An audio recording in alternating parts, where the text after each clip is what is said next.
to me, the writing was on the wall. There was a lot of early signs as far as trouble in paradise here in Foxborough, particularly at the beginning of the season. I mean, we can reflect back on the last few years. There's a million different examples of maybe evidence of the decline. But I really just talking about this year and how this season has gone.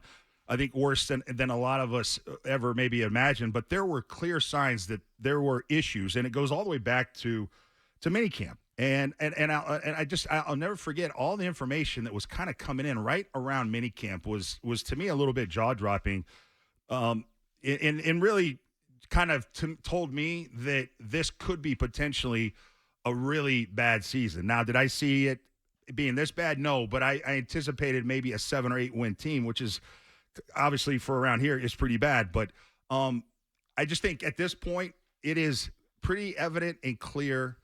Some of the behaviors I've been seeing from the players that they have tuned Bill out. So we're talking about 80-20, guys in support of Mac Jones versus against, that kind of thing. But really, I want to focus more on the support and lack of, I think, Bill gets in that locker room. And it all started with training camp minicamp. You go back to minicamp. You remember Lawrence Guy held out. And that was a red flag for me. This is a loyal soldier right here. Yeah. One of Bill's guys holding out.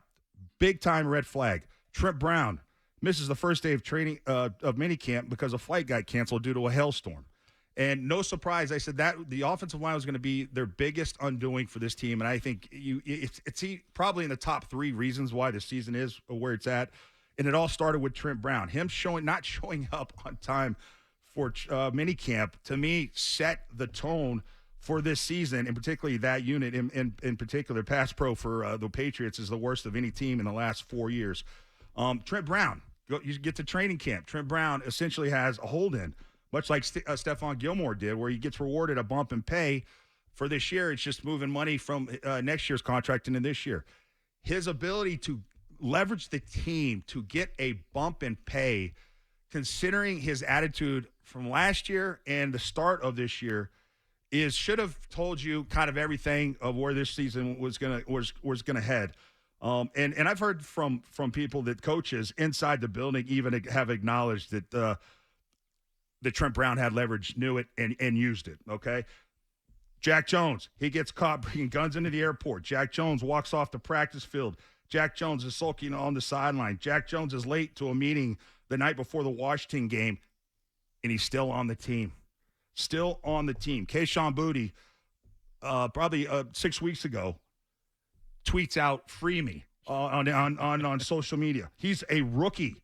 And last but not least, J.C. Jackson reportedly doesn't show up to the team hotel the night before a home game against Washington and still plays the next game, is to me the coup de grace, the cherry on top of complete dysfunction and Bill losing the locker room and guys not caring. Bill's power has been significantly reduced. Players sense it. You're seeing them act out in ways you haven't seen them act out ever before, and that is a clear indication. It all started back in at the beginning of minicamp, so it's not as surprising to me that this is where we're at. Maybe the overall win-loss record is, but overall you saw signs of this, and it was clear that things were going to be in trouble this year. Okay, plenty of Patriots today with Ted Johnson and Throne Battle alongside. I'll give you a quick football take, and it relates to last night and the AFC in general. I know a lot of you folks out there rooting against the Kansas City Chiefs. I know you're a little territorial about your dynasty versus theirs and the threat that Patrick Mahomes, Andy Reid, and that Chiefs team poses to you. And I have bad news for you.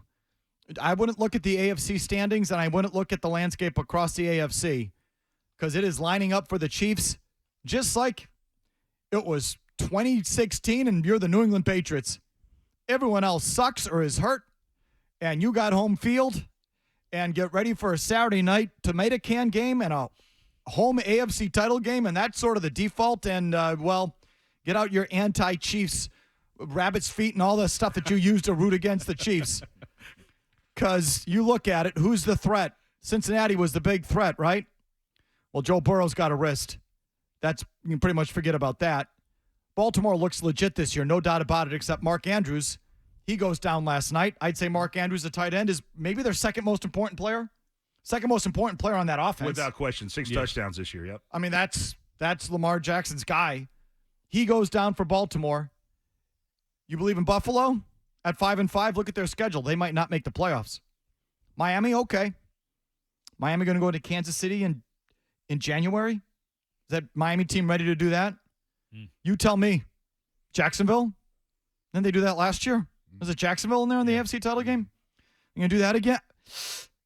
I know you hate the Chiefs. I know you're jealous of the Chiefs. You're leery of the Chiefs. I hate to break it to you. It's going to be a rough couple months, it looks like.